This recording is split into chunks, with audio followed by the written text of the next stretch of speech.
Hello, Herotaku. This is another exclusive interview. This time I bring to you Matt Frank of IDW Publishing, who is best known for his work on the Godzilla comics. Hello, Billy. Thank you for having me here today. Yeah, thanks for just joining us, doing this podcast, this interview. And so we got some basic questions to ask you, and, we can shoot the shit in between. Mm-hmm. And anyways, first off, I kind of want to ask, how did you get introduced to Godzilla, Tokusatsu, and Transformers? Right on. Well, that's those are pertinent questions. It's funny. I was thinking about this very subject the other day, and how whenever people who are already either into Godzilla or into pop culture savviness or whatever, whenever they interview me, they ask, when did you get into this? How did you get into this? What age were you? All those sort of things. Whenever it's someone who isn't exactly all that savvy about Godzilla or all that pop culture-y, but they're conducting an interview, they usually ask, why? And like, why would you be into any of this? And it's like, why wouldn't you? But anyway, when I was younger, of course, you're into dinosaurs when you're a kid. I mean, that was one of my first great loves, and a lot of it kind of spiraled out from there. I discovered Godzilla, and Godzilla was like, to steal a phrase, the biggest, baddest dinosaur I'd ever seen, and he was just kind of this natural progression. When it came to broader toku stuff, Godzilla kind of led to a discovery of Ultraman, and my love of dinosaurs led to my love of Power Rangers, because I remember seeing the promo on Fox Kids one afternoon, and as a bunch of teenagers shouting out these different dinosaur and prehistoric animal names, and I thought, like, oh my god, they're dinosaur superheroes. So yeah, it all kind of spiraled out from there, and Transformers was also, like, I remember being initially interested in Transformers because I saw a commercial for I don't know if it was for the toys or it was for the repeat airings during Generation 2, but I just saw the Dinobots and I thought, oh my gosh, dinosaur robots, and and then that kind of introduced me to the broader world of Transformers, and it was great. And that's kind of how it worked. It all, in some way or shape or form, can be drawn back to dinosaurs. All right. That's actually pretty interesting, because it seems like, whether it be the 90s and early 90s and late 80s, it always has to do about the Dinobots normally. Something brings them together, and that's kind of interesting. I noticed that's what kind of hooked it, other than the fact, you have transforming robots and the combiners, which equal kind of like Megazords. But I gotta say, that's one thing that is always common to see and enjoy, that Transformers kind of just built into the fad of Power Rangers, because people were like, oh, they have dinosaurs and they combine, and they're, that was kind of the cool thing. Now, did you actually have specific seasons or movies from these series that you liked? And what has changed since then, as a kid to now? Like, what would you say is now more favored?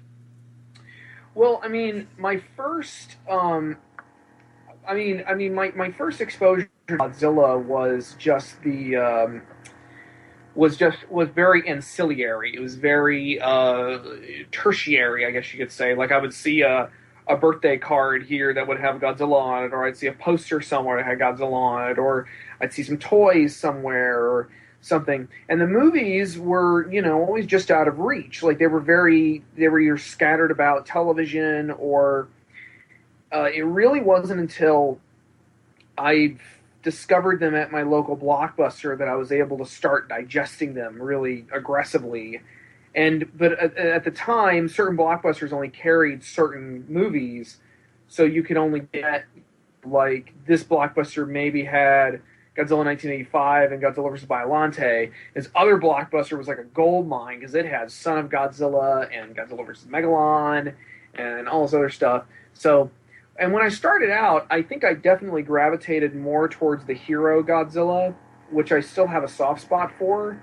But as I've gotten older, I've kind of been able to. I haven't so much rejected the hero Godzilla or the anti-hero Godzilla, so much as I had kind of embraced all the aspects, all the facets of Godzilla, and all the different itinerations of the character. And when it comes to Transformers, my first big exposure was through. I didn't really watch much of the Generation 1 cartoon. I was only kind of vaguely aware of it, and I knew the names. I knew names like Optimus Prime, and I knew that there were Dinobots, and I knew that the guys who turned into jets were really obnoxious and were supposed to be the bad guys. But yeah, but my primary exposure was through Beast Wars. Beast Wars was my big first, dove head first into Transformers and really started absorbing the lore. And by the time season 2 rolled around and they started revealing all these connections to Generation 1, I was able to kind of be like, oh, there's this whole expansive universe to all this. And then I was able to go back and rediscover classic Transformers, and that kind of went on from there. Beast Wars has always kind of remained my favorite just because for one part it's nostalgia, but for most of the rest of the parts it's just because it's a damn good show. Although I think more than anything, I really love what IDW has been doing with the comics lately, especially anything written by James Roberts. And Power Rangers, Power Rangers kind of spiraled into a love of Sentai, and I still have a soft spot for Power Rangers, especially when it's well done. I don't necessarily believe that the original is objectively the best because, let's be honest, but, I think that when Power Rangers and or Super Sentai are done well, that they can both be really fun and really enjoyable. So, not a whole lot's changed there. I hope that answered your question. I kind of rambled for a bit. No, I can agree with you. It's kind of the same for me growing up. I've had similar things where I couldn't see Godzilla movies right away because they were always splattered across television. It's one of those things I learned that in the late 80s, early 90s, it was kind of hard to be a Godzilla fan when you really didn't have that many sources at the time until the mid-90s when Sci-Fi had a lot of syndication rights. Yeah. So I can agree with you on that. And I can agree with you on G1 as well. Beast Wars really helped me kind of appreciate G1 and kind of accept it more. But that, 86 movie, 80 is what really kind of made me like G1 a bit more than I normally do. Oh yeah, that I think a lot of people who sorry, I trying to make sure that we're not getting too much feedback in the mics. That's fine. All right. A lot of when people talk about Generation 1 being the best generation, they're usually thinking of the movie, because the movie really does have all these really iconic moments and is very entertaining, but it's also it's also like the show itself, kind of this mishmashed hodgepodge of ideas and concepts and various scripts. But there's a lot of. But the thing that really resonated with people about Transformers was that it had a lot of heart, and it was very atypical of a giant robot show. Nobody had really done a robot series like that, like an action series with robots. Yeah, that's my opinion anyway. Yeah, because I gotta say, I only saw G1 from whatever Sci-Fi had at syndication when I was a toddler, and that was about it. That was brief. Oh man! Till the 86 movie came back out on VHS and DVD and started getting more syndication. I think when Shout Factory got it was when I finally got to see it, because Rhino DVDs were overpriced, I thought. I managed to track it down on VHS when it was Buster. I just found it because I didn't even know about the movie for the longest time. I didn't even know about the movie until maybe high school, and I went and tracked it down. Just my local Blockbuster just happened to have one, and I snapped it up and immediately just just absorbed it, and it was so just really just a symphony of color and excitement and weird nonsensical plot holes, and just a lot of fun. It was a lot of fun. But yeah. All right, and I just want to ask you just a few minor questions with Godzilla that aren't really privy to the full interview, but now you said you pretty much saw Megalon and 85 around the same time. So when you see that back then, you kind of can agree that when you see the late Showa era, those were made specifically for kids, and people should, in a sense, accept that it's not made for the, standardized toku guys. That when you see like 85, most of the early first few movies of the Heisei era or the early Showa era, those were like the darker tones for, more, I would say, family and mature audiences, where late Showa, like the last couple of movies in Heisei and the Millennium, is kind of geared more towards family. You could agree with me with that, correct?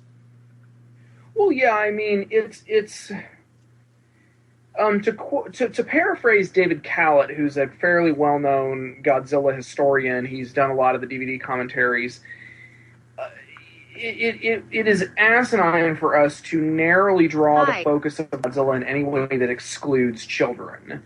Hi, I my think name that is Sarah, kids and welcome to... are drawn to Godzilla and find a lot of appeal there. I took my nephews to go see the most recent Godzilla movie, and they loved it. I mean, they were, I think, they got a little shifty early on in the movie because, it's not a secret that not a whole lot happens as far as, like, knockdown drag in the first hour or so of the film. But it was compelling enough to keep their interest, and when Godzilla, when the fight actually happened, they really glommed onto it. And the same thing with Pacific Rim.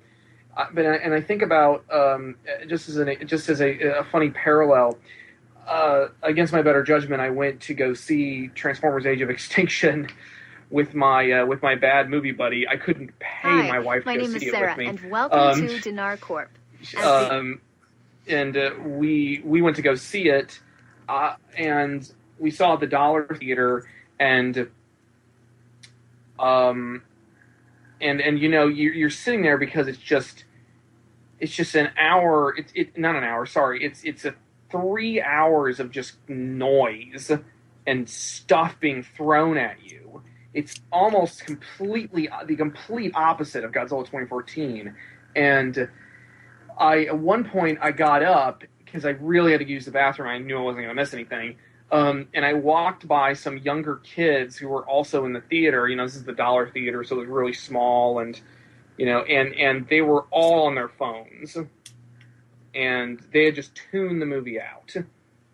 And it seems, and it's almost like it's one of those things where there's so much rapid fire information. I'm really getting off point, but there's so much rapid fire information in a lot of films that kids will just tune them out. But like I said, I'm sorry, I'm getting off point. It is fairly obvious that Godzilla in the 70s really was definitely geared towards children. The 60s movies were definitely starting to skew a little younger. I would really say, it's funny. The first Godzilla movie is definitely like framed as a disaster film. It is absolutely it's not inaccessible to a general audience, but it is very very mature with how it handles its material and its characters. Now, we're talking about the 54 film, correct? The 1954 film, yes. All right, you got cut off when you were starting, so my apologies. Oh, no, that's okay. I was just saying that the 1954 film is, it's a very mature, very well thought out, very, basically a masterpiece of a film, especially considering how quickly it was produced. But it is funny, and then the 1955 film, the one immediately after Godzilla Raids Again, was a little more general audience. It was a little bit like it seemed like they had these certain notes they had to hit, and it was definitely kind of a quickie sequel, and it kind of shows. It has some fun moments, but it's not, it's nothing really near the 1954 film. And then what's funny is King Kong versus Godzilla, which admittedly there was a large gap between Godzilla Raids Again and King Kong versus Godzilla because Toho was taking that time to develop other characters like Mothra and Rodan. But King Kong versus Godzilla, that is a comedy. If you see the Japanese version, it is a honest to goodness, borderline slapstick comedy, almost a satire of these sorts of films and the Japanese entertainment industry as a whole. It's quite amusing to sort of see this film that I think a lot of people in America kind of get swept up in the fact that it's King Kong and Godzilla and don't see how in the Japanese version, which is not really available here in the States, that it's a goofy movie. It's very goofy. And then, by the time Mothra vs. Godzilla and Ghidorah, the Red Monster, and Monster Zero, and those films come around, it's definitely more general audiences. These are just big, fun action movies. I don't think they're summer action movies, but they were fall normally, I believe. Yeah, they're big, fun action movies. And then movies like Space Amoeba and Godzilla vs. the Sea Monster were very much geared towards teenagers because they had slightly younger casts that were not necessarily teens, they were young adults, and they had these soundtracks by Masaru Sato that were very like it was very, how I should say, hip. Yes, they were very hip, they were very with it. And they had, a lot of young people doing stuff. And Kimi Mizuno in a bikini every scene. What's that? Kimi Mizuno in a bikini every scene. Yeah, I won't complain about that. But Kumi Mizuno is, man, I could talk about her for hours because she's just not only is she just a knockout, she's an amazing actress, and I don't think people really give her that credit for being the chameleon of an actress she was. It's the problem of the allure of the dub, I would say. It's because people don't take the time to actually sit there and watch it subbed or dubbed. I mean, I can watch it both and not care. Well, a lot of people also, especially in America, tend to tune out the human drama almost as though it's what you're supposed to do. They won't even really take the time to appreciate what's happening, and it's kind of frustrating. But yeah, I mean, by the time the 70s rolled around, pretty much all long-running pop culture at the time, especially in Japan, was being geared more and more towards this broad camp silliness, and definitely skewing younger because, the ticket sales were sliding, so they had to make the movies cheaper, and one way to make it cheaper is to target it to kids because kids don't really care. Kids will watch just about anything. So there you go. I mean, and it really is something that I think that some fans do need to let go. Like, for example, Godzilla Raids Again is obviously skewed to a younger... not Godzilla Raids Again. Godzilla's Revenge. That film gets so much unwarranted hate, I think, because it's a very earnest film. It's very clear that Honda really had something he was trying to say with the movie. He had this story he wanted to tell about this latchkey kid and the changing state of the Japanese nuclear family. And yeah, it's a goofy movie. It's not especially good. I just don't think it's as terrible as so many fans like to say that it is, because it's easy. It's an easy target. I will say that I can agree that I have both love and hate for it. It's one of those ones where, for a lot of kids, that was either one of their first movies they saw, at least in the 90s or 80s, because it was one that was easy to syndicate. It's kind of a clip show of, some of Godzilla's more zanier fights, and at least, I should say weakest opponents, but it's still a good film. I think that the thing that kills it is, yet again, sometimes, I don't like to go out and say it, but sometimes certain dubs do kill the message of the film. Oh, yeah. If you're a person that actually will take the time to consider the story rather than the giant monster fight. If you are just there for the monster fights, you're going to love it. Most kids will love it, that's why. But for older fans, if you don't pick up on the story, you're not going to really understand that it's supposed to be about a kid who is home alone and has no friends. Yeah, a lot of Godzilla fans, I've noticed, because we have such an insular fandom, is a lot of Godzilla fans are very... Hive mind? Yeah, it's a very high. There's a very high mind, and as a result, people will kind of latch on to certain concepts. Like, I still don't understand why so many people come down on Godzilla versus Space Godzilla when it has kind of all the same problems that pretty much every other '90s Godzilla movie has, and it just doesn't have.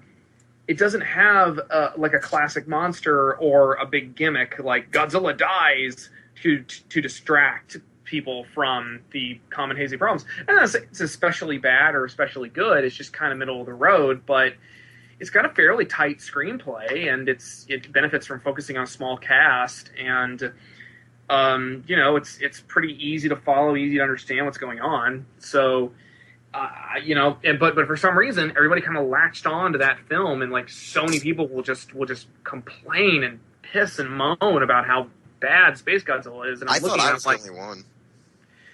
Well, I think that the character of Space Godzilla, though, does have quite a bit of fans surrounding him. Oh, the character itself has a huge fandom. So Yeah. All I know is the movie.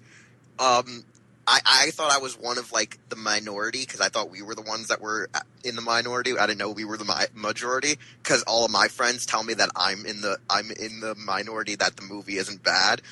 And I didn't know I was the majority from when I look at certain areas in the fandom. I thought that we were the minority.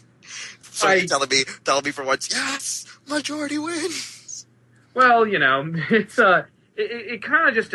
I mean, at the same time, though, it also depends because the fandom has changed very fundamentally in the last 15, 16 years since the 1998 film, because we had this whole swath of young fans come in, a lot of whom were introduced to the franchise through the 1998 film, and they went and they became exposed to the Japanese films, and they became fans, and as a result, a lot of them aren't as aggressive towards the 1998 film that the rest of us are, because they kind of have a soft spot for it. My wife feels the same way. She has a soft spot for the 1998 movie because that was the first giant monster movie she ever saw. So there you go. It takes all kinds. It's weird. Like, I'm aggressive, but I also I say the '98 film, and I always say it is one of those guilty pleasures of, as a kid, you don't care.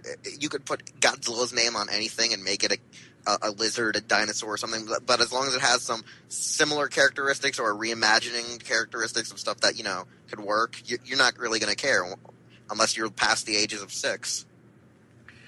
Yeah, it's just. Yeah.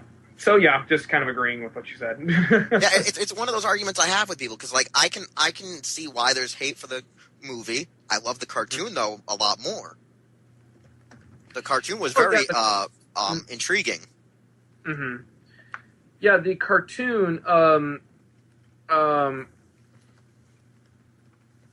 Sorry, just a second. I just got to take care of one thing. Okay, sorry.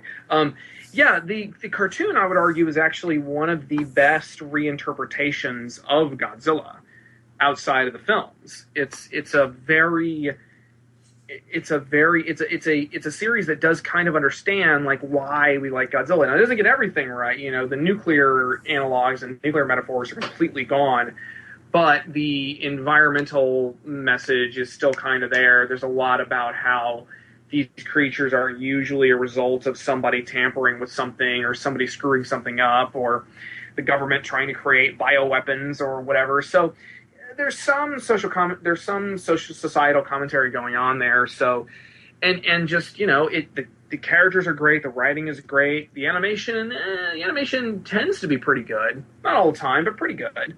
So yeah, I agree. I think it's fantastic. I think it's a great series. Yeah, like I can just say though, it's one of those things where fans, where I think since you and me come from the same era of like the late '80s, early '90s, we at least are more open-minded towards it than the millennial Godzilla fans who just know of either 98, the 2000 films, and whatever they got now via the, Sony release on DVDs and stuff. And they don't really understand what the whole thing's going on. They're just like, giant monster, giant robot. They're like kind of like the early 80s kids where they're like, giant robot, G1, G.I. Joe, et cetera, like those kind of tropes that come with certain ages or eras of the fandoms. Yeah. And that's the one thing I find interesting, because, I mean, I always say this the best with, the example is with me and my father. My father loves, like, sci-fi and horror from the 50s. He's a 50s, so he liked anything from the 30s to the 50s and early 60s with, like, all the, Universal monsters, all the, monsters that were parodying other monsters like Gorgo and Konga. He was one of those guys who loved all those tropes and stuff. But then, like, as he got older and the series were progressing for, like, say, Godzilla, he could not enjoy them because they just didn't feel like the first, like, 5 films, which were, Gojira, Raids Again, King Kong, Mothra, and Ghidorah the Three-Headed Monster. Like, after that, he thought they were just abusing it. And I could see why, like, for his standpoint, growing up with it. Yeah. Well, it's also a matter of... Sorry, just a second. My computer's... Can you hear me okay? I'm fine, man. I want to make sure my computer's not cutting out. The big thing with that is, and this is something that I recently heard this on a podcast, talking specifically about how as we go on in pop culture starts to kind of wear thin on us as you're witnessing pop culture, develop. When you're younger and you're backtracking because you're finding all of this stuff that had already existed, you're just absorbing it, and you reach a certain point, or you reach a certain age where now things are starting to feel like, well, I've seen that already, or this has already happened. Why do they keep doing this? Why can't we just revisit the old stuff and just make new stuff? And it's because the stuff that's being made isn't really for you. It's being made, the stuff that's currently being made is being made for whoever the next generation is who's growing up with this stuff. I heard a lot of people, somebody on a podcast said, it made a comparison between Han Solo and Star-Lord, and how those characters are essentially the same. And so an older fan who's going back on it might be like, oh, this is a cool movie, but it's not really exciting me the way that Han Solo did back in Star Wars. But the kids who are growing up with Guardians of the Galaxy, this is their Han Solo. They're like, oh my gosh, this is like so fresh and new, and I didn't, this is a really cool thing. I love this character. He's blowing my mind. I've never seen anything like this. So, it's all generational, and it's all a matter of us just, of us having our old man pants on, sitting on our porch, shaking our sticks. Why are things different now? Yeah, I get that all the time when it comes to Godzilla, when it comes to Power Rangers, when it comes to Sentai, when it comes to anything. It's anything and everything, but even if you're a fan of the genre, sometimes your old man pants don't really apply unless you're too stuck in one era, I feel like. Yeah. Which actually is a good thing. At least as long as you keep an open mind, you don't keep those old man pants on. If you believe that this era is the best, you're going to stay there, and you're not going to accept anything. I've learned that from, sadly, talking to people on TF World, to talking to people at like other places like Ranger Board and stuff. You just always know that if you stick to one series, one little common core era, you're not really going to be accepting of a lot of things. Yeah, that's very true. It's all a matter of just, really just keeping an open mind and just accepting that, yeah, the stuff you love is not going to stay the same. It's going to change. If it's a popular franchise, they're not just going to keep things the same. And you may not like it, but somebody might. and it might keep your property around for a little while. All right. And since you grew up with the shows, how was it that you discovered your talent for art, or was it just because of other things that you found the talent in art? Well, really, it was my love of dinosaurs and Godzilla that made me want to draw. I mean, basically, I saw a lot of other kids my age were drawing, and I thought, oh, that seems like it could be fun. I like to draw. I would like to draw. I'd like to create, and it was something I kind of locked into. And I specifically wanted to start drawing, dinosaurs and stuff based on the illustrations that I grew up with, like in my comic books and stuff. And a combination of the Dark Horse Godzilla comics and the Trendmasters trading card that came with those old Godzilla action figures also were like, oh, this artwork's really cool. I want to be able to draw like that. So I really started to emulate those styles, and that really was kind of what snowballed it, because I really liked being able to draw and create, and but specifically it was the things I wanted to draw that I wanted to draw. So yeah, I mean that's kind of, it's pretty simple. It's kind of all there is to it. These certain subjects were what excited me. I wanted to make them my own in some way, or emulate it in some way. And then eventually I just kept drawing all the way up through, it was just something you did to pass the time. And then up through high school, it was something that really became an obsession. Like, just, I always had my sketchbook with me. Always. And I burned through like a sketchbook every couple of months.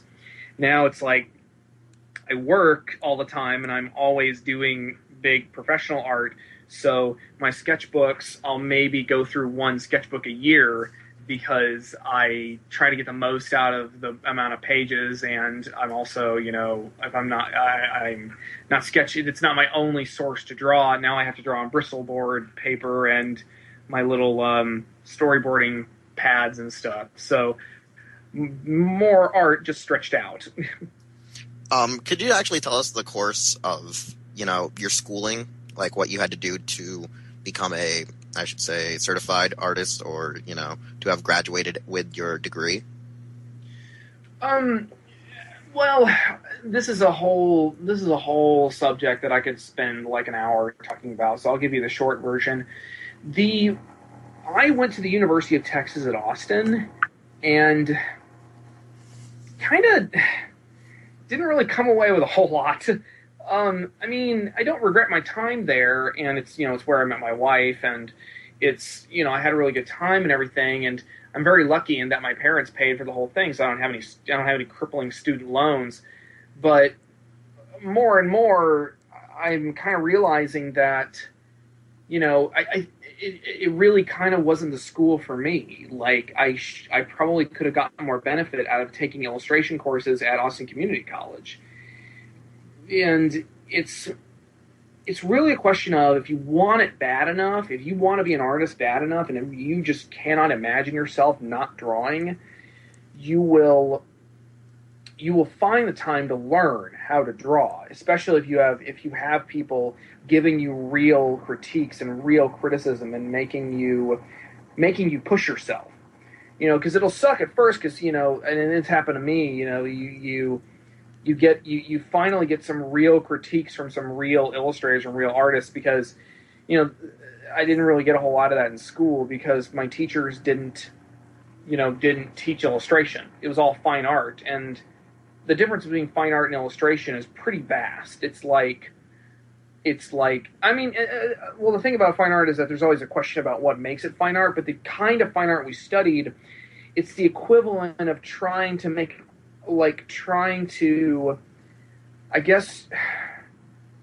get a sculptor to be an architect. Like, it's just a different headspace. And you may superficially use some of the same tools or some of the same means, or it may be a creative field. But, or another example could be like having somebody who wants to play death metal, and you're trying to teach them the piano. And instead of it being this very basic facet of learning, it's a direction you're trying to push them. And that was kind of the what was happening to me a lot is I had these. I mean, a lot of my worst classes were my art classes because I was completely incompatible with the classes I was trying to take. So, but I took like my own courses, so to speak. Like I went and I did life drawing classes at the coffee shop, you know, for like $5 for 2 hours. This model would come in, take their clothes off, and you would just draw them for like 2 solid hours. And you would learn so much just by being there with these other artists, these people who are like, some of these people are professional working artists, and you can get them to give you honest critiques about stuff. And the internet, of course, was also like this crash course because I would post something online. Some people would say some nice things. And then I would go and I would see something that I knew was so much, many hundreds of times better than what I did. So I'm like, oh, I'm still crap. Still need to work. And that happens a lot now, too. Like, I'll look at, I'm seeing all these new Godzilla artists pop up, and I'm thinking to myself, I can't sit on my laurels. I got to keep pushing forward. So that hopefully kind of answers the question, because honestly, my bachelor's degree in fine art from UT didn't really equate to a whole lot. I mean, I learned a lot just through the college experience, but just not a whole lot about art. A lot of that I learned on my own. All right. Yeah. That's something at least good to hear, good to learn. Well, you know, you also kind of have to have an obsessive personality disorder. Like you have to be obsessed with drawing and obsessed with it as a medium and as an art form, and trying to be. I have to be the best. I do better. I got to get better. I can't sleep. Can't eat. So, yeah. Hopefully that answers your questions. Yeah. No. I thank you for at least telling us how to go about it. I've heard stories, you know, that some people have to sometimes find either a different school or just find different mediums where they can hone their skill, because some colleges are not specifically made to teach people how to be, say, a comic book artist or how to be a certain type of artist. They won't try to make you be like either using architect or scenery drawing and other stuff, like the stuff that, you know, common people normally want to see in art galleries, not the stuff like people you and I want to draw. I understand. Yeah, I agree. It is it's just a matter of being on the right, of if you don't feel like you're on the right track, try to put yourself on the right track. Take the steps don't be afraid to, make some dramatic changes if you're not getting out of your curriculum what you need to be getting out of it. Because so many times I was told, I would be frustrated because I'd be like, well, I'm not getting what I need to be getting out of this. I'm not learning I'm not learning anything valuable to my medium that I want to go work in. And I'd be told, well, that's your problem. You just need to suck it up and you just need to do what the teacher tells you to do. And that needs to go away. That whole mentality of we'll just suck it up and just do this stuff that's not of any benefit to you. We do need to be pushed in certain directions, and we do need to do things that we don't want to do sometimes, even in our chosen field. You have to break out of your comfort zone, but there's a difference between doing something because it'll be ultimately good for you, and doing something because we have this crappy draconian system that provably doesn't work. I mean, I got a lot of opinions when it comes to education and the way education in America is set up, but that's for another day. Yeah, that's totally a different podcast. I don't think we talk about education here. We talk about being geeks and nerds and things that blow up buildings that look like dinosaurs. Well, on television, we're not saying anything. No, we're not saying that. We're not saying we do that stuff. We're just saying we enjoy watching people make movies about doing that stuff. That doesn't sound much better. Just kidding. I don't know. I don't know how to put this any place better. The science fiction world is not good for anyone. No, exactly. We should all burn it to the ground. We should all. Maybe they were right. Maybe they were right, and there is the corruption of the innocent is happening, and comic books are corrupting our youth, as is rock music and the Elvis. The Elvis, yes, Batman. Tell it like it is. Yeah. But now I gotta ask you though, how did you actually get picked up by IDW? Since we've talked so much about artists and stuff, how did you actually come to work for them? Did they find you, or did you actually send in a resume? Well, originally, I want to say back in 2007 or 2008-ish, sometime around then, I sent my art into IDW because I was reading their Transformers comics at the time, and I was really liking what I was reading. And so I just, on a whim, I was like, you know what, I probably need to start putting my feelers out there, seeing if I couldn't get any professional work, because I had done a little bit of work for a small publishing company called Blue Water Productions the year before that, in about 2006, I want to say. And that was for a Ray Harryhausen-themed series of books that unfortunately didn't really go anywhere. I mean, I got some notoriety out of it, but they didn't really have any money to pay me, and that's just the way it goes sometimes. But so with IDW, though, they were doing their Transformers comics, and I decided, you know what? Let me just send in some stuff and see what they think. And that was back when they were taking open submissions. They were still a very new company, but they were very much on the rise, largely thanks to grabbing up the Transformers license. So I hit them with my stuff, and I got a message back from Chris Ryle, who was just an editor at the time, and now he's the editor-in-chief, or he's a bigwig now. And he decided that to give me a shot, because luck would have it, there was a Beast Wars source book coming out because they just put out a Beast Wars miniseries, and now they wanted to kind of expand on that by doing a Beast Wars source book, which was just a series of character profiles, and they needed a bunch of backup artists for it. And because I had specifically mentioned Beast Wars in my email, Chris decided to go ahead and give me a shot. I got approved by Hasbro by doing a drawing of Tarantulas, and then and then I managed to, kind of get in that way. And I didn't do much else for them after that. That was kind of a bit of a trial by fire, because I had to get a lot of art done in a very short amount of time. And then after that, I did a little bit more stand-in work on a Transformers animated book, which was fun, but, again, didn't really amount to much. So it really was kind of quiet for a year or two after that. I didn't really keep up with them. I did keep up with them. There just wasn't much work in it. So finally, in late 2010, right around when they announced that they were going to do Godzilla comics, I heard about it, and I hit them up. I hit up Chris Ryle, my old contact, and I said, hey, I'm a big Godzilla fan, and I've been doing, I'm pretty well known in the Godzilla community, yada, yada, yada.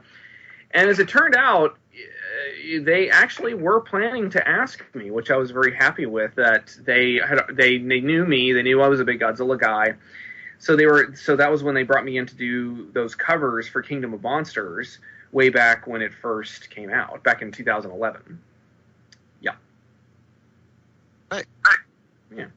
Because I know a friend of mine attended one of your early Q&As at an Albuquerque, New Mexico Comic-Con, I believe, one of the Comic-Cons that they have in Albuquerque. Yeah. And I think he said he met you in 2010, maybe 2011, when you guys were just starting, when you guys had just literally picked up Godzilla, and I think you guys only had like a few issues out. And that was probably 2011, but yeah. Yeah, and I was just wondering, because I knew you did some work with them early on, but a lot of people don't really, or myself, knew that were you assigned to any other titles, and that was one thing I was checking in on too, because like I said, most people still know you for Godzilla, so it's always good to double check your research and sources. Yeah. I appreciate that, though. It does, and honestly, I don't, how can I put this? I haven't really pushed a lot of my Transformers stuff as much as I think I'd like to, because honestly, it's just not something that I have very much work represented in. I've done a lot of Godzilla stuff. It's been my bread and butter for a really long time. But the Transformers stuff is something that I've always liked doing, but I haven't done very much of it. And it sometimes does just get overshadowed. You know, if I'm going to be promoting myself as an artist associated with something, I usually go for Godzilla first. Because when it comes to Transformers, I only have 4 titles to my name, and only 2 of those have I done any really substantial work in. It being those specifically being the Trail Cutter Spotlight that came with the Generations toys, and the Mars Attacks the Transformers crossover one shot that we did. That was just a hell of a lot of fun, and both were a lot of fun. But the Mars Attacks one was a little more dumb fun, whereas the Trail Cutter one was a little bit more. It had James Roberts' very distinctive humor style to it, so it was a little quippier, a little more witty fun. But yeah, I'm definitely. I am very lucky though that I am getting to do the Transformers BotCon comic for this year. The BotCon exclusive comic, which will be the first Transformers title I've officially worked on since, I think early 2013. I did some work on a Collectors Club comic, but I didn't get very far into it. So yeah. All right. That's pretty interesting. I was just going to ask, so other than, not really getting picked up much for Transformers, would you say that was the hardest part when we're first working with IDW? Like, were there other issues you had, and how has it actually changed since then? I guess I'm not really sure what you mean by issues, though. Like, when it came to, like, I would guess time constraints or, in a sense, expectations? Like, have you had ever any issues when it comes to, actually working and having schedules and expectations?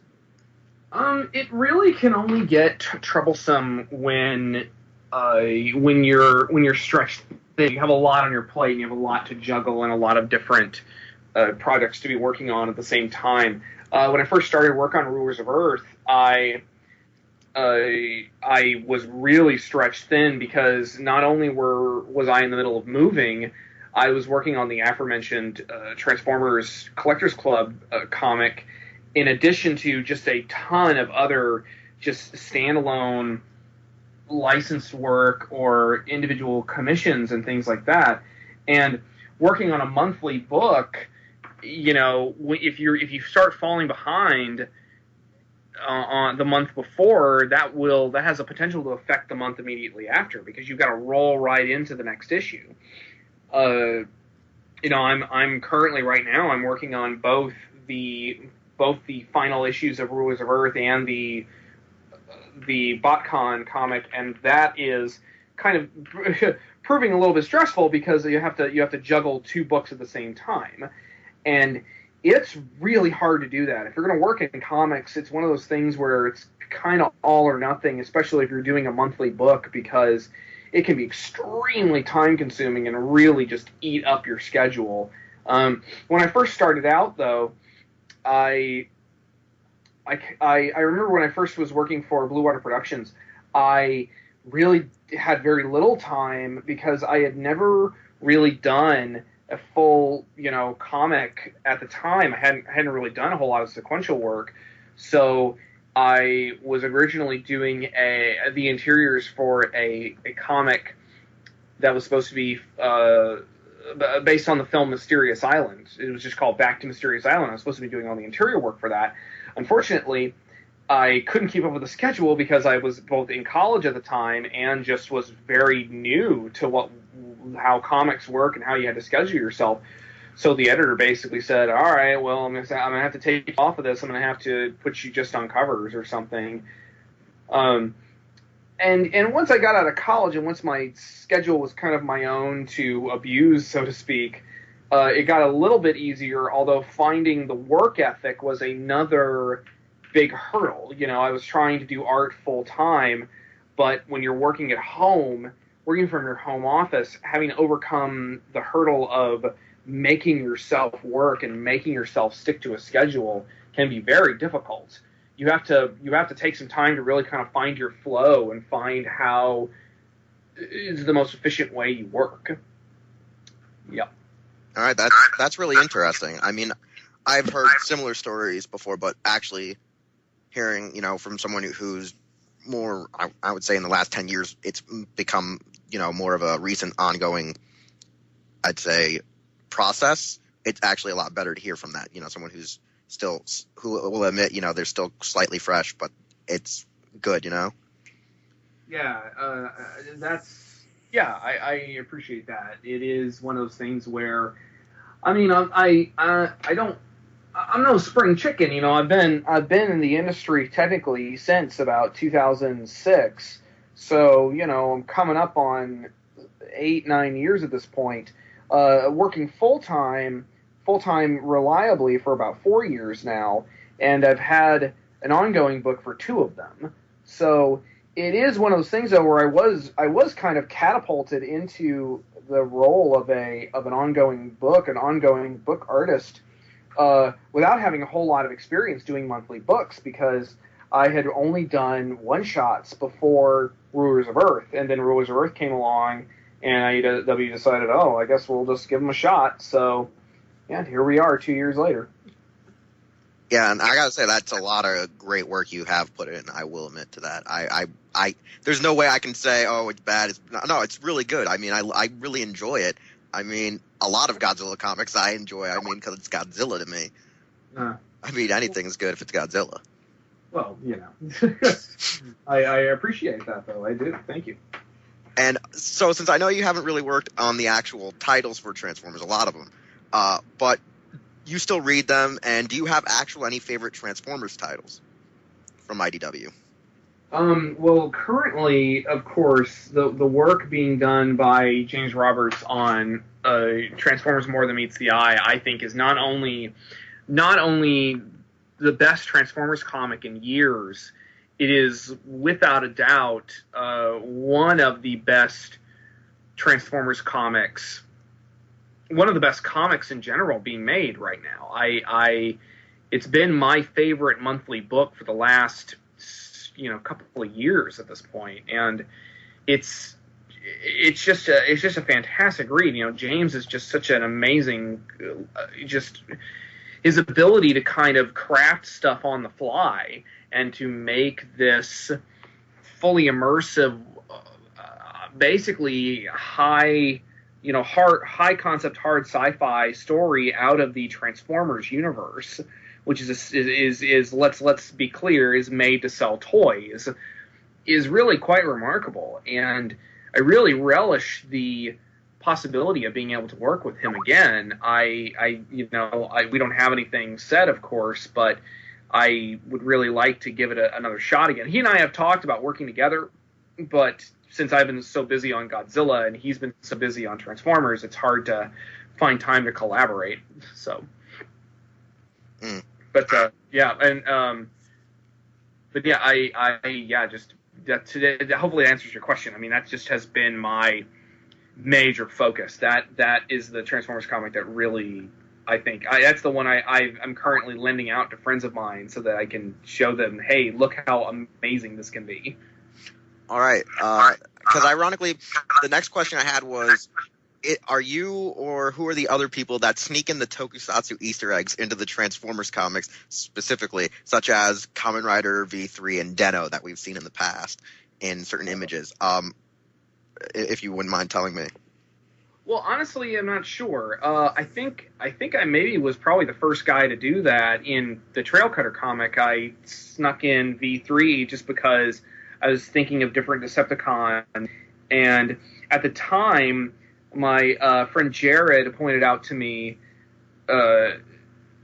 He pointed out to me how Megaguirus from Godzilla vs. Megaguirus was originally, or had a concept design that looked a lot like V3. It was that red and green and white coloring and even the same kind of armor pattern and everything. And so when he told me that, it kind of popped up in my mind while I was drawing, and I thought, like, I'll make a Decepticon that kind of looks like V3. And it sort of became this, I honestly didn't even think that anybody would recognize it. But they totally did. And now Alex Milne had put Kamen Rider Den-O in, or a Transformer like Den-O in one of his books. And I'm actually might be working something similar to that into the BotCon comic. You might have to keep your eye open for that. But other than that, I can't think of any others at the moment. There very well may be some other toku references in some of the other Transformers books. I just can't think of any at the moment. I don't remember how many more there were, but I know your V3 and the Den-O stick out like hugely. Like a lot of people always post that stuff up on a lot of the forums I've gone to, and they've always become like headline things, even when it's, old news. People are like, hey guys, I just read the comic recently. Did you see this? V3's in there. And I'm like, yeah, buddy, that was like a while ago. That was like a while ago. Yeah. No, that's hilarious. That's awesome. It makes me really happy that that people are enjoying that people get a kick out of that, and that there's some crossover between the Toku fans and the Transformers fans, which, not that there wouldn't be, but it's just nice. It's just gratifying. So, yeah, I'll keep trying to do it when I can. Sometimes I have to set aside doing references like that because, excuse me, I'm fighting the clock, and I'm fighting my deadlines, and I'm just trying, like, I just got to get this down. I got to get this down. That's why in a lot of comics that I've worked on, if you start reading the issue, you'll notice that there are way more references early in the comic than there are later in the comic, and that's because the deadline is getting closer and closer, and I'm just trying to get the damn thing drawn. But yep. Yeah, no, because I know a lot of people thought it was a reference to the fact that Toei owns, Kamen Rider or Super Sentai, and the fact that Toei helped produce the original series, as well as, made Headmasters, Master Force, and Victory. So that's what a lot of people thought it was, an inside joke, that people are, huge fans of not just Toku, but they also know the lineage of Transformers. I'll be perfectly honest, I didn't even know that. I didn't even know Toei was involved in those early animations. I thought that, I just thought it would be a fun little Easter egg, and just something that would be fun if anybody noticed it. That is hilarious, though. That makes me happy that I kind of inadvertently did that. Yeah, if you watch early season 1 and season 2, as well as the Transformers movies, there's the logo for Marvel Productions, as well as the logo for Toei in the credits of the show. However, season 3 and 4 was shifted over to their Korean animators, and you can see why a lot of issues have happened in season 3 and 4. Animation errors out the wazoo was because Toei didn't do it at that point, but then Toei created Headmasters and the other Japanese series at the time. And then other companies got the rights to make, like, the Unicron trilogy, which was Armada, Cybertron, and Energon, and so on and so forth. Yeah.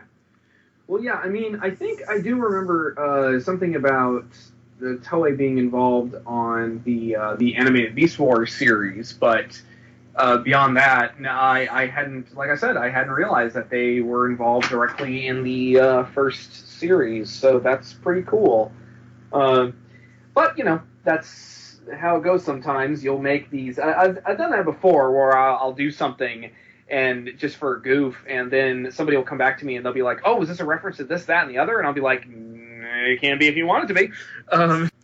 And so since we talked, about Transformers and that, I think we need to go to the real, the meat now, which is, do you know exactly how did the IDW get that Godzilla license?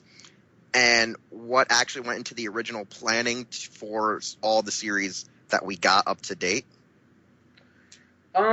Well, as I understand it, and I'm not privy to a lot of what goes on kind of behind the veil over at IDW, but from what I understand it was something that they were working on for a really long time. I sent a message to Chris Mowry a long time ago. He was the writer at the time. He was the writer for The Reign of Starscream, which was a miniseries from the Transformers movie universe back when they were doing the movie universes, and he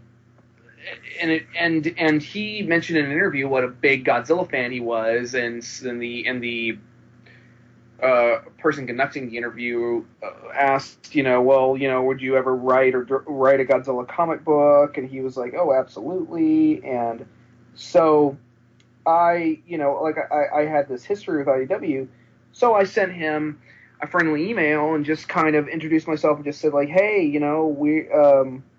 I'm a big Godzilla fan, so if wouldn't it be cool if IDW got the license, and then we could actually do something awesome. We could make Godzilla comics. And he wrote back being like, oh yeah, that'd be really cool. But as I found out later, he was like having to bite his tongue because, or rather, not type it out, because they were working on the license even as far back as like 2008. They were working on it as far back as then, and he really wanted to tell me because he knew about me, he knew my work and everything, but he couldn't say anything because it's a legal matter. And so they worked on it for a while, and they finally got it, and part of the deal was that they were going to finally be able to actually put classic Toho monsters into the Godzilla comics. And that's and really the person really kind of pushing who pushed for the Godzilla comics and who really helped get it made, get those comics made, was Chris Mowry. And now he's our writer on Godzilla Rulers of Earth. For a while there, he was just the designer. He works full-time at IDW as their designer and the guy who kind of lays stuff out and puts a lot of their books together. It does a bunch of the graphics for stuff. He does titles and he does lettering and all this other stuff.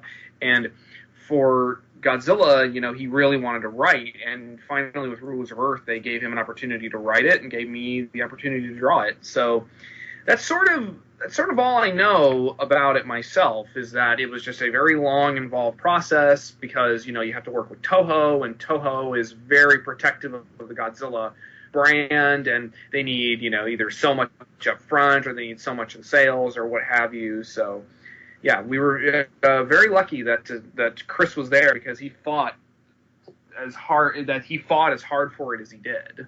All right. Yeah. One question I had about this actual making of the series is, like, I understand what you just said about how Toho is very protective. Now, with the protection, are there like actual restraints on what you can do when it comes to writing and drawing the comics? Was there restraints like that, and was there other things like copyrights on what Toho monsters could not be used, what Toho monsters can be used? Because I was wondering, like, were you guys ever given the point to use like their video game exclusives, such as like Bagan, Obsidian, or Crystallic? That's a very good question because yes, it is actually true. We have quite a few, I hesitate to call them restrictions, but there's a lot of stuff that we can and can't do with the license because, Toho is very protective of it. And honestly, a lot of that comes from the 1998 movie, the one with Matthew Broderick, the one that everybody hates except for, the handful of people who that was the first Godzilla-esque movie they ever saw, so they're kind of, a little bit protective of it. I'm a little bit protective of it because I try to say it's not that bad. It's bad. Well, yeah, I mean, not that bad. It was the first one of those kind of movies my wife ever saw, so she kind of has a bit of a soft spot for it as well. So, understandable, but here's the thing that a lot of people don't understand is how much that movie screwed everything up. I mean, it really just jacked everything up. The movie made a decent amount of money because it had a great marketing campaign. But the merchandising and all of the corporate tie-ins, everybody who put money into it, lost people lost millions on that movie.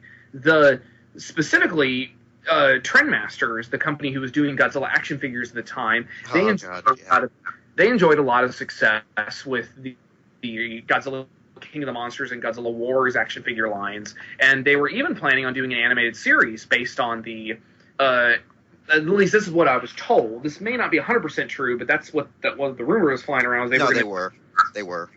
Okay, cool. Well, there you go then. They were going to do an animated series, and then the 1998 movie came out, and of course they really put all their eggs in one basket and just made a ton of toys for the 1998 movie, and nobody bought them because it wasn't Godzilla, and nobody wanted 6 or 7 different versions of the same character. That's why the merchandising for the new Godzilla movie, the merchandising is relatively conservative, especially on the toy front. I mean, I pretty much have just about one of every single toy produced for Godzilla 2014, and they all fit on one shelf in my studio, with the exception of the giant Jack Pacific Godzilla. That one's out in the loft area because it's just too damn big. But it really is kind of amazing when you consider just what a difference that makes, because and a lot of companies involved with who had any interest in the Godzilla license dropped it like it was a rock. So for a long time, Godzilla's really been considered financial poison for a lot of companies, especially movie companies. And even when Sony decided to go ahead and put Godzilla 2000 out in theaters here in the States, Sony and TriStar, the film didn't get a whole lot of attention. A lot of people overlooked it, largely because it didn't have much of a marketing campaign behind it. But a lot of people are also confused because they thought that it was a sequel to the 1998 film and didn't want anything to do with it. So that's just, kind of the way it went for a while. And Toho became very, very protective. I mean, they've always been protective of Godzilla. Even when they made the 1998 film, they gave Devlin and Emmerich a huge list of things that Godzilla had to be. And since then, I believe they've actually gotten even more specific about the things Godzilla can and can't do, or can and can't be, or can and can't, like, just a lot of really basic stuff. And it's just the way that they had to adopt, because a lot of people, somebody described this to me online, and I wish I could remember who it was, but the quote was essentially, Godzilla is the most famous property in the world that nobody knows anything about. Because people will still claim things like, oh, Godzilla eats people. He's never eaten anyone. Except that one time he bit into a train with people. Right, and he didn't even eat the train. In the comics, in the Dark Horse comics back in the 90s, he did eat someone, but it was because it was this villainous character who was carrying a pair of, I kid you not, hand-mounted like plutonium missiles or something. They were like hand-mounted nuclear weapons. I think I remember that. Yeah, and so Godzilla ate him, but he wanted to absorb the plutonium. Exactly. Yeah, so and so Toho has to be very protective of the Godzilla brand, because there's a lot of misinformation out there. You look at there's tons of articles in the wake of the new Godzilla movie, and I think there was even like a Tumblr or a website or something where they started cataloging all of the mistakes people made, and it was really basic stuff that you didn't even like need to be on the internet for more than a couple of minutes to figure out. Like, people were claiming that the last Godzilla movie to be made was the 1998 movie, and there were 6 movies made in Japan between 1998 and 2014. And, but people kind of tend to see Godzilla and their eyes kind of glaze over because they think it's this extremely simple concept. And at its core, it is. But there's just a lot more to it that kind of sets it apart from, it's like what I've always said. If the only reason people liked Godzilla was the fact that it was a giant monster, there wouldn't be 30 Godzilla movies. There would be 20 Godzilla movies, 20 Gorgo movies, 20 Reptilicus movies. There's something about Godzilla that's special, and Toho has to try to protect that. I'm trying to think of some specific examples because I've really just kind of rambled for the last couple of minutes. Yeah, no, I would say one I remember being was they never wanted Godzilla to really bleed, or at least, that was Tetsuburaya, and that was Honda's idea of Godzilla should never bleed. But, that seems to kind of seep through still, that Godzilla can bleed, but not excessively bleed like he did in Godzilla versus Mechagodzilla. He can't be, looking like he's, Goku fighting Frieza on planet Namek. He can't look like, he's in Saint Seiya at the final arc of the series. It's pretty much, he can't be like a gory anime of the 80s, character being beat up. I remember that was one of the things that Toho insistently said, we will never do again, but there may be blood in the future. As far as the comics go, we do get a lot of requests to tone down the amount of blood that Godzilla shows, and that's largely because they want Godzilla to be accessible to all ages, because a lot of kids like Godzilla, and B, they also they do have this image they try to maintain that Godzilla, he can't be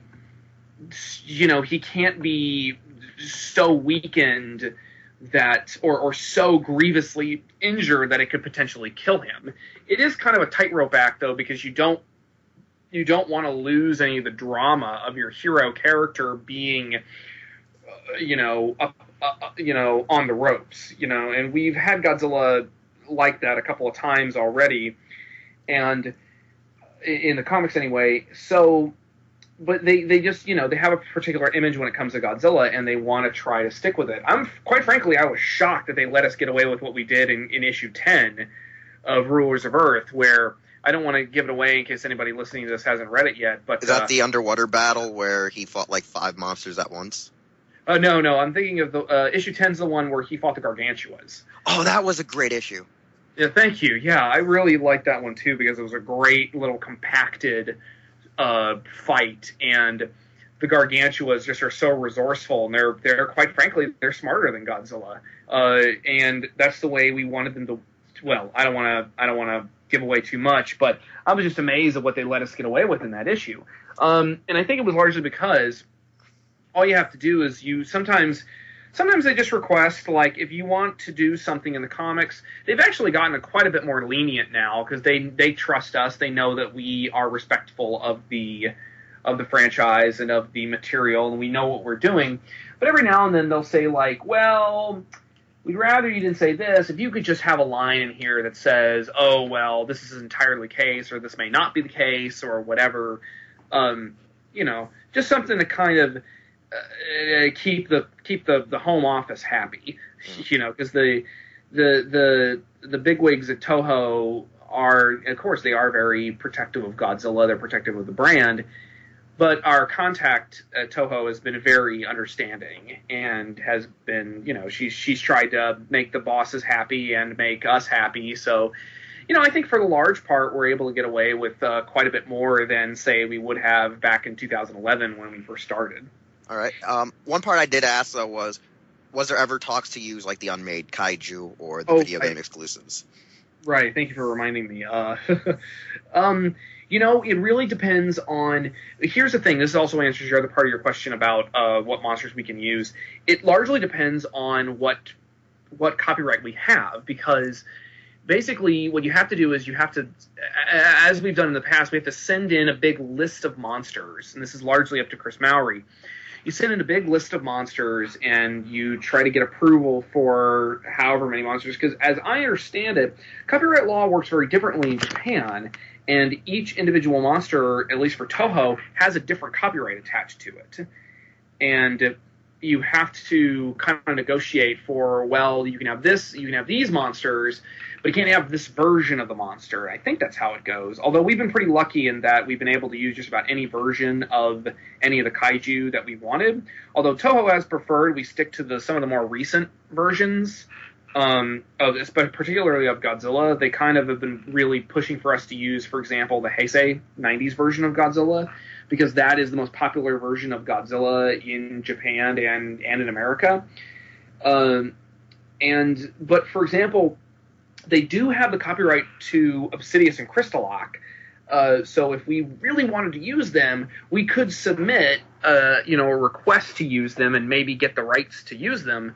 But other monsters, like for example, monsters that were in the animated series or in the other Dark Horse comics or what have you, I don't think those are available to license. I think those are off the table. All right. I'm trying to think of some other examples. And Bagan, man, you got me there. I mean, I'm pretty sure that they have the rights to Bagan still, but I don't think it's something that they're really all that keen in pushing, because it was this thing that only appeared in one Super Nintendo game and otherwise is only known from concept art and abandoned projects. Yeah. So, that's what I was wondering, like, were you guys ever given the chance to resurrect dead ideas? That's one thing I always had an interest in, because I, as a writer, always thought one day to make a movie that would resurrect their dead ideas and see if it would be plausible. That's one of my dreams growing up, was to bring back the dead ideas. Oh yeah, I mean, here's a problem with that. When it comes to working with Toho directly, is that certain ideas also are not up for grabs and are owned by the actual screenwriters, and or there's just a lot of copyright red tape to have to go through, and quite frankly, it's just not something that anyone involved, IDW or Toho, those are the people who actually have to go through and do the red tape and figure out the rights and who has the rights to this and who has the rights to that, yada yada yada.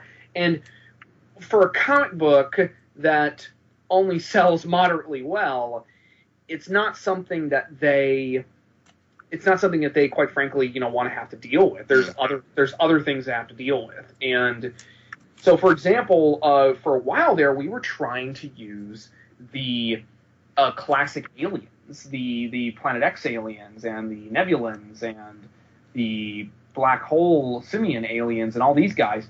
We were trying to use these characters, but we were eventually shot down just because it's a red tape nightmare, and it's not something that Toho kind of can just freely license out to American companies. It's just something it's just not in the best interest of everybody involved, and it just would be better to just come up with your own original ideas. All right. Yeah. Now, here's a question I had when it came to something that was drawn into the comics, and I'm not sure if it ever got flushed out or developed, or if you can say yes or no. In one of the panels, I saw Mothra with two imago larvae, kind of symbolism of the Showa era and the, late Millennium movie Tokyo SOS. Was there any ideas of turning one of them into Mothra Leo? Did you guys ever thought of using Leo for an IDW comic? It came up once or twice, but again, it was another thing that I don't think anybody really just wanted to kind of deal with, because what happened was, originally Chris Mowry came up with a list of kaiju just to see what they could get. And it was, I think, 13 monsters. It was like Godzilla, Rodan, Mothra, Anguirus, Mechagodzilla, King Ghidorah, Kumanga. Like the basic Showas, you're saying? Yeah, just the basic characters. Space Godzilla. Just a nice wide net of some of the more popular and well recognized monsters, and that was what they got there for the first year or so. And then Chris went back and said, like, okay, well, we're starting another year of this. Can we have all these monsters? And he had to submit a list of all the monsters that he wanted to get, and it was just about every single one of the canonical Toho monsters, and it was just whatever he could think of at the time. And unfortunately, he kind of left out the Mothra trilogy monsters or the Yamato Takeru monsters and all that stuff, just because it just wasn't really something that had occurred to any of us at the time, because we were so focused on just doing the Toho Godzilla monsters and things like Space Amoeba and the War of the Gargantuas and things like that. And so finally, we've been talking about it, and we kind of were like, well, maybe we can go back and get some more, but it's just such a huge pain to get new monsters licensed. It's just something that none of us have really thought to try to go back to. I'd like to do that. I'd like to turn one of them into Mothra Leo, but I don't know if Mothra Leo is a separate, or Rainbow Mothra are separate copyrights or not. I know that it may be, because I remember the video game guys who were also in production, Sunstone, the guys who were creating Colossal Kaiju Combat, who did the Godzilla games for the GameCube, PS3, and Wii U, said they had some difficulty with, I think, Rainbow Mothra mostly, for some reason. They said it was because of, even though it was made by Toho, it was supposedly the artist had the rights to the designs of Leo or something like that. I don't remember if that was the specific thing, but that's what I keep reading in certain articles on the net. But those could be, made up wives' tales of the internet. That is kind of the way it goes, because I do work with Sunstone and Simon Strange on Kaiju Combat, and we so I do hear about stuff like that every now and then, and I'll hear about like, oh well, this was a thing that didn't work, this was a thing that did work, blah blah blah, and yeah, that is kind of what part of the problem is. Sometimes you can't get the license to a particular character because it's just not for Toho to hand out at the moment. So, yeah. All right. Would you be considered to write or draw for any other tokus, like, say, the Gamera series, Ultraman, Sentai, Kamen Rider, if you were ever given the chance? Oh, I'd love to. I don't foresee any of that sort of stuff coming from IDW anytime soon, especially considering that Power Rangers is currently licensed by Paper Cuts, and I actually did do a cover for them for it was a store exclusive cover. Well, it wasn't technically store exclusive. It was an Alamo City Comic-Con exclusive for their free comic book day issue of Power Rangers, and that was a lot of fun. I'd love to do more stuff like that because I'm a big Power Rangers and Sentai fan. Of course, I'd love to do more Ultraman as well, but I've never done any official Ultraman stuff. The part of the problem, though, when it comes to toku stuff, especially superhero stuff, is really the only stuff here in the States that there's a market for is Power Rangers, and not really much else. I mean, they gave Kamen Rider a shot, a couple of years ago. It didn't really pan out. Ultraman has come and gone in America many times, but never can really stick around except for back in the 60s. I think the only way Ultraman's going to be able to stick around here in the States is if they do something really big and drastic, like a Pacific Rim styled Ultraman revival. That's going to really be the only way that Ultraman's going to get a market here in the States. And IDW won't be. I don't think IDW will be doing any other giant monster stuff so long as they have the Godzilla license, because it's not a good idea to kind of be competing with your own book for giant monster related stuff. It's just, I don't know if it's part of their contract or not, but I'd love to do all that stuff. It's just the opportunities are few and far between, unfortunately. All right. Yeah. I'd love to take another shot at Power Rangers, though. I mean, that's probably my best bet. It's just a question of whether or not Paper Cuts will have me. And I know on the side you work for the Sunstone Games Colossal Kaiju Combat. You did quite a lot, or most of the kaiju.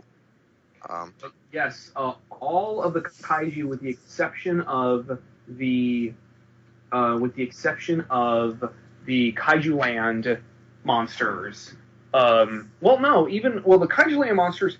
Okay, so I've done the design for just about every single one of the Kaiju Land or Kaiju Combat monsters, and And even the Kaiju Land, pre-existing characters, I've had a hand in redesigning partially for the game. And that is kind of, we've been working on that for a couple of years now. In fact, that's probably what I'm going to be doing a little bit more tonight. So, yeah. Yeah, because I was actually asking, how did you start working with them? Was it because of the work with the Godzilla comics, or was it before that? Because I've been following the story for probably just about I'd say the beginning of last summer or something like that, because I didn't really notice them until I started seeing more people promote the artwork that you did. And how actually did you get in connection with Sunstone Games for the artwork? It was a sort of a long time in coming. It was something that Simon Strange knew who I was, and he and I had done some podcasts together before that, and we had a mutual connection in Chris Merjahangir from Toho Kingdom, and he was the one who put us together, and Simon got this Kickstarter going largely because of the Double Fine game that was out on Kickstarter that kind of really blown Kickstarter up. And at the time, Simon was like, "Look, I want to get this going. I have this idea for this catch-all game that you kind of is open source, and you can kind of put whatever your own monster in for that you want. And do you want in on this?" And I said, "That sounds like fun." So we've been doing that for a couple of years now, and it's funny because when we originally did the first Kickstarter we did, we didn't make our funding largely because we didn't have any art for it. I think we were trying to go purely off of the idea itself, and when it comes to Kickstarter, you really can't do that. You cannot just go off of a vague idea unless you're unless you're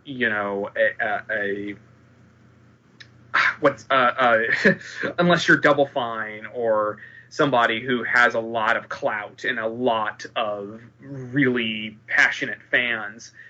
But we did our second Kickstarter, and I was able to get a little bit of art done for it because we had a lot of people who were genuinely interested in the concept and wanted to help us and really just wanted to see their monsters drawn. So they helped us get our second Kickstarter off the ground, and we were successful with that one.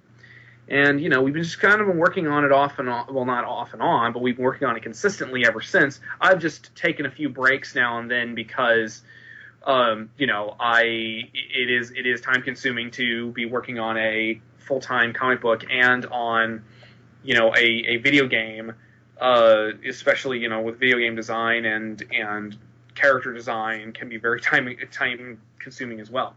So. All right. And, I just have a few final questions and we'll be completely done with this interview. Now, since you've probably, you said you've been a geek, a nerd your whole life. What was the first convention you actually attended as a normal attendee? And what would you actually say was the first one you were ever attending as a guest, or, a vendor? I would have to say that I'm pretty sure the first actual honest-to-goodness con I ever went to was, I want to say it was... Now, see, I'm going to get the name wrong because it doesn't exist in this capacity anymore, but it was a convention that I went to, I think, when I was back in high school. I drove up to Austin I lived in San Antonio, and I drove up to Austin for, I think it was called Ushicon at the time. It was an anime convention specifically, and I never really been to one.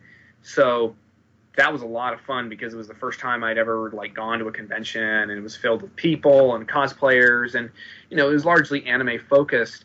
And then, but I just went as a wide-eyed anime loving teenager, but managed to find some Godzilla and some Ultraman stuff. And then the next big con I went to was A-Con in Dallas, and that was quite a few years ago. And that was the first really, really big con I went to for like a couple of days, and like, stayed on the floor of a hotel room and had a pretty good time. And as far as a first con I went to as a proper guest, that's also hard to say, because I had started going to cons professionally before I'd even really started getting a lot of published work. I went to the first con I ever had a table at was called Staple, the Independent Media Expo here in Austin, Texas. And Staple is a very indie-centric, local artist-centric convention, and they'll maybe have one or two big-name guests who will come in and like they'll have Kevin Eastman from the Teenage Mutant Ninja Turtles came in a few years ago, and he was a big draw. And I had a table there that I literally got at the last minute, and I stayed up all night putting together a sketchbook to sell at the con, and took it to Kinko's at literally at 6 a.m. Took it to Kinko's to get it printed out, and came back at 9 a.m. to pick it up and on my way to the con to put my table together and everything. And it was really, really a lot of fun. I was amazed that I made any money. And I kind of just kept going to, and actually, when I think about it, I don't really think I did any other cons until G-Fest in 2008, when I just, with the help of my parents, they kind of helped foot the bill for me to fly out there. I took a bunch of prints and stuff with me, got set up, and lo and behold, people actually knew who I was, and that was really fun, and I managed to actually make a decent chunk of change out there. And then I just kept going to G-Fest, and I didn't do any other cons except for when 2000, I want to say, I think it was 2011 was when I started working full time on Godzilla and started getting other work. I had done handful of Transformers stuff, and so I managed to start going to things like BotCon and Albuquerque Comics Expo and Texas Comic Con and a couple of the other regular shows I like to go to. So, yeah. All right. When going to the conventions, what's different for you from being, a casual attendee than being a vendor or a guest? Like, is there a transition that you have when you're just as an attendee, guest, and vendor? Or do you just treat it all the same? Well, I think when you're there as a guest, or not so much a guest, more as an artist, and you are peddling your wares, even if you are a guest, there is a certain kind of zenith you hit where you start really having to consider whether or not, am I really getting everything out of this con that I need to be getting out of? Like,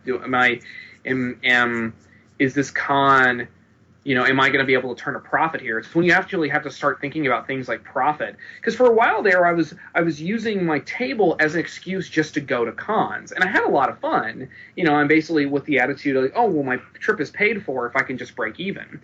But you reach a certain point and you realize that breaking even is not really enough. You have to start treating this as a business, and you have to start really considering, well, what's my profit output? What's my how much is the table going to cost me? How much is the plane ticket going to cost me? And if I am a guest and everything's paid for me, then it's all gravy and it's all profit at that point. And which is very, very advantageous and very nice when that happens. But for the most part, a lot of it is a very serious business venture, and it's kind of hard to just, like when it comes to G-Fest, for example, I actually miss out on a lot of the con because I'm at my table all day and every one of the days. I don't really get to go around and go to panels and stuff. And if there's a signing or something I want to go to, or if there's somebody I want to meet or get an autograph from or something, it can be tough because you kind of have to sometimes make the choice whether or not it's worth it to leave your table for that period of time, or if you can even get somebody to sit there and watch your table for you, which is one of the reasons why I am trying nowadays to bring my wife with me whenever I go out of town, because she can watch my table for me and I can run off and do what I need to do and come back, and then she can run off and do what she wants to do. But yeah, I would have to say that it's largely a question of when you start treating it as a business. That's the way it is for me anyway. All right. Now this one you could either tell me I can just nix or you don't want to answer. How are you normally greeted by fans, and is there a way that you would like, people to approach you in a sense? It's like, I know you were saying once on Facebook about how you had at this one kind of a rude fan come by, and I was like, have you ever thought of that? Like, have you ever thought, can't people just come up and just want to just shake my hand or something? I mean, I can nix this question if you want, or you know. No. I think it's perfectly fine. I think that more artists need to be able to talk about this sort of thing. I personally just love going to cons in general. I think that it's just so much fun, and it's great to actually be able to meet with and talk to people who admire your work. It makes me feel, it's kind of indescribable because it makes you feel special. It makes you feel like you're a part of these people's lives and you've never even known them. I've had people come up to me with their autistic children and tell me about how, their children are completely nonverbal, but they love reading my books and they love my art and everything. And it's really kind of emotional when that sort of stuff happens. So, if you see me at a con, feel free to come up. I have no problem, talking to people regardless of who you are. There are little things though that I don't think would go. I don't think are unreasonable and a lot of artists will tell you this. I do occasionally have people who will be at my table and I get it. You want to talk to me and I want to talk to you. Trust me, but when there's like 3 or 4 other people at my table who all want to talk to me or are trying to buy something, come back later. I want to talk to you. I love talking to people. In fact, it's a problem actually because it means I don't get my sketches done, and because I'm so busy talking to people because I'm a bit of a chatty Cathy. Thank you. I'm a bit of a catty cat, and but I am there, and as well as a lot of other artists are there we're here to sell our stuff, and it sucks, but we can't talk to you the whole time. I mean, if there's nobody around and we don't have anything to do, sure, we'll talk to you. But, if I'm sitting there and I'm drawing something, occasionally somebody will kind of hang around, and it's tough because I want to talk to them, but I'm also trying to get my sketch done for the person who is waiting for their sketch. So, it's just a matter of just reading the situation. And the same thing for me, I'll read the situation, whether or not somebody is really interested in talking or if they're just there to browse and they're not really there to really engage or not. And that's fine, I'll tell you what's great though is if the convention is being held at a particular spot, a particular hotel or a convention center, head down to the bar afterwards. We're usually there. That's usually where us artists go after we've gone and gotten dinner or whatever. We will go to the bar afterwards, and you can usually find us there. And I'm perfectly willing to chat people up if I'm there, slamming drinks. You just want somebody to pick up the tab, don't you? Yeah, pretty much. No, that's not true. Hey, come on out to the con though. Come talk to us. Just be mindful that for artists it is a business, and we are there to see you, but we're also there because it is part of our livelihood. And go enjoy the rest of the convention and come on back after a while if you want. You might luck out. There might not be anybody there at the table, and I might be able to talk to you for a minute. So, just be mindful and, be mindful, be respectful. I'll tell you what, though, what is kind of soul crushing sometimes is somebody will have waited for their commission for a while. I'll finally gotten it done. I'll hand it to them, and I can just see it on their face that they're just like, this isn't what I wanted. And they'll just walk off, and it's just, it kills me. It kills me when that happens. I always try to make sure that whoever is gotten a commission from me, that they're happy with their commission. But, you can't please everybody, unfortunately, but that doesn't make it any less painful. Yeah.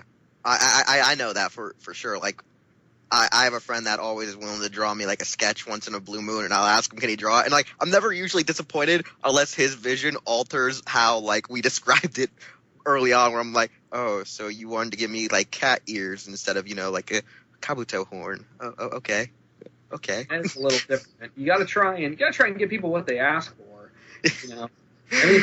I mean, it's different from when you were, from working on, for example, you're working on Kaiju Combat. That is very much a collaborative process, and we try to.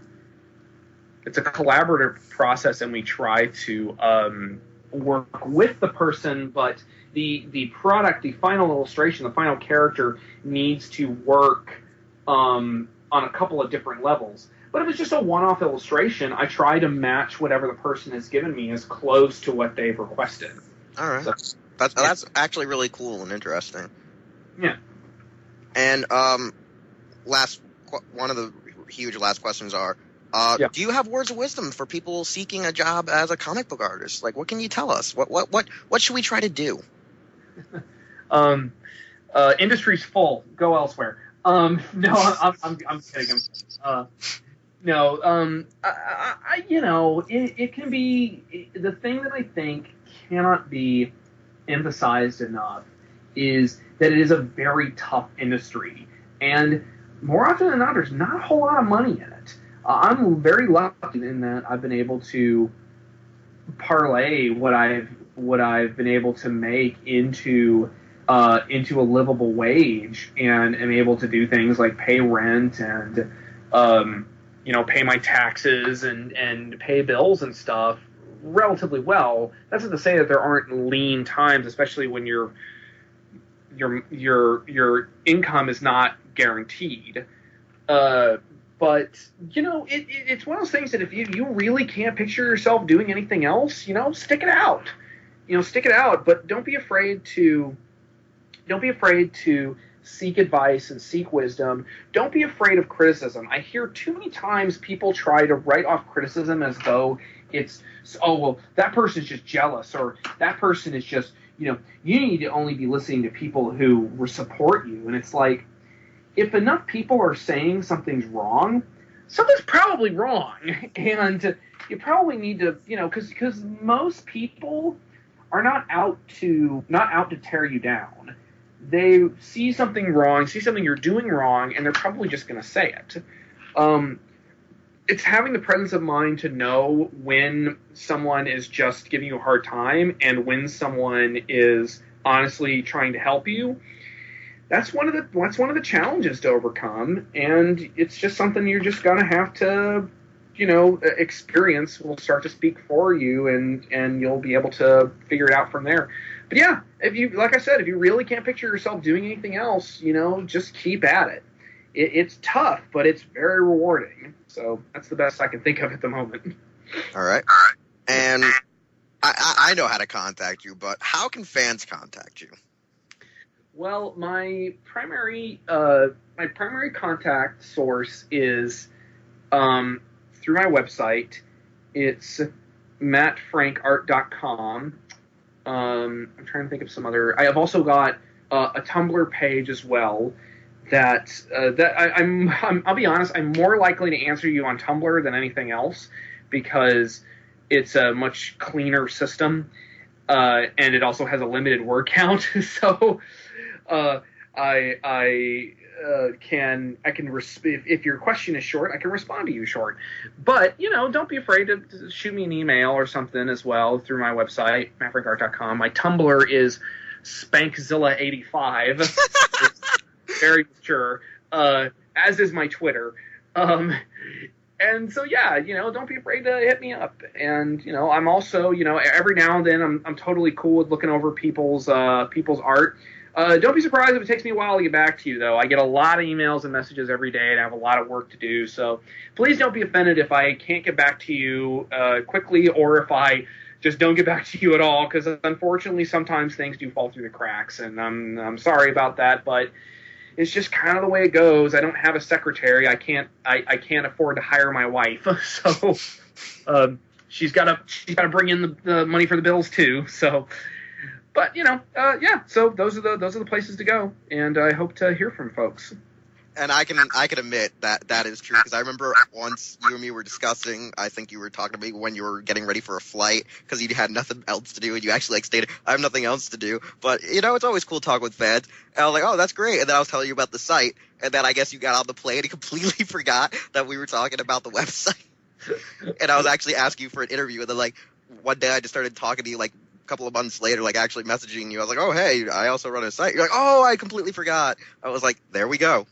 Yeah, that's it's what happens. When you get that I don't know if you have an iPhone, but that iPhone they have that Facebook Messenger app now. Oh God. I have to turn that off because I get more Facebook messages than any messaging service, and I have to turn that off because I get about a dozen Facebook messages every 3 or 4 hours, and I get about 5 to 20 emails a day, and I have a huge stack of messages on my DeviantArt that I still haven't gotten through because it gets overwhelming sometimes. But I try. I really try to respond to as many people as I can without just completely forgetting about it because some kind of meltdown situation is happening, or I've got to scramble to pay my taxes, or I'm going out of town and I've got to get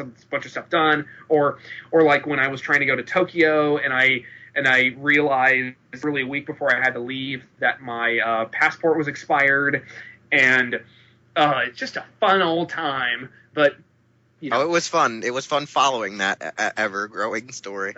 A horrible drama where I'm calling my wife every 3 or 4 hours, practically in tears because the passport people lost my photo or something, and just oh man. I was waiting to see a mushroom cloud form up where you lived. I was just like, there's gonna be a mushroom cloud. All of Texas just goes up.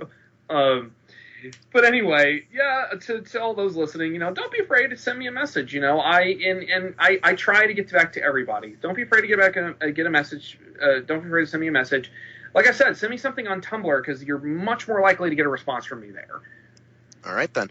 And that pretty much concludes our interview, but I know you had something that you wanted to tell us on this interview, which is kind of depressing. Yeah, just to wrap it up, Kaiju I almost said Kaiju Combat. It's not. I've had Kaiju Combat on the brain because I'm going to go talk to Simon Strange here in a minute. We got to get back to work. Godzilla Rulers of Earth is unfortunately going to be ending at issue 25, which will be this June. For me, it will be April. I'll be ending. We'll be finishing with a huge blowout issue. It's going to be a double-sized issue with work from both myself and Jeff Zorno. And it's going to be a big old finale. Unfortunately, the comic has just kind of run its course, and our sales have been steady but not super great. We've kind of just been coasting for a while now, but it hasn't been terrible. It's just one of those things where IDW decided, it's probably time to go ahead and move on and to get some different books out there, especially because the new movie's out and they were able to get some marketing boost off of that. And we've been going since a good while before the new movie, so it's time to pack it in and move on. We'll definitely be coming back to Godzilla stuff. I know I will. I'm already hoping to pitch some stuff on my own. I don't no guarantees, of course. Even when you have a 2-year comic under your belt, there's no guarantee that you're going to be able to get anything made. But in the meantime, though, I'm going to work on a couple other things. I've got some stuff I can't really talk about yet. I do have a personal fan-produced Gamera project I'm working on to celebrate Gamera's 50th anniversary, given that we don't appear to be getting a 50th anniversary film or any Gamera film anytime soon. I really wanted to do something big to celebrate Gamera's 50th anniversary. I don't want to say what it is just yet, but I'm hoping that it will be a big hit, and it will be available online once it's done, and I may even have some print versions available as well. So, I think people are going to like it. So, can I ask this, though? Will there be traffic accidents? Well, if we can one day create a world without war and traffic accidents, but hopefully Corn Job will be there to protect us. Exactly. I was hoping we could get one of those jokes in here. Yeah, I had to think about it for a minute, though. I'm like, where's he going with this? Oh, right, okay. But Billy, thank you for having me. I really appreciate it. I thank you, and my offer still stands to have you back, just to discuss toku, discuss Godzilla, to just do one of those table discussions on, a guy who works in the franchise and two fans just discussing just the lineage. I along with another member of myself, a lot of the times, most of the stuff that ever comes out of our mouth is either talking about Gundam, Godzilla, or toku, and when it's mostly Godzilla, we just usually go around in the same circle for hours on end on the same subject. Yeah, that sounds like fun. I'd always like to. Even if my time can be somewhat limited, I always like to try to give new podcasts a shot. So that sounds like it could be fun, especially if I could talk at length about Ultraman, because I loves me some Ultraman. But unfortunately, I am going to have to tag out here because I do have to go talk to Simon. He's been waiting very patiently. All right. For me. I thank you, and it's been a great time having you. Thank you, sir. Thank you very much for having me. I appreciate it. All right. Anyways, Herotaku, you can check out Matt Frank's work at IDW, or check out his Tumblr, DeviantArt page, and Twitter. Anyways, I'm Wheelchair21. I got to check out and roll out. We'll see you next time.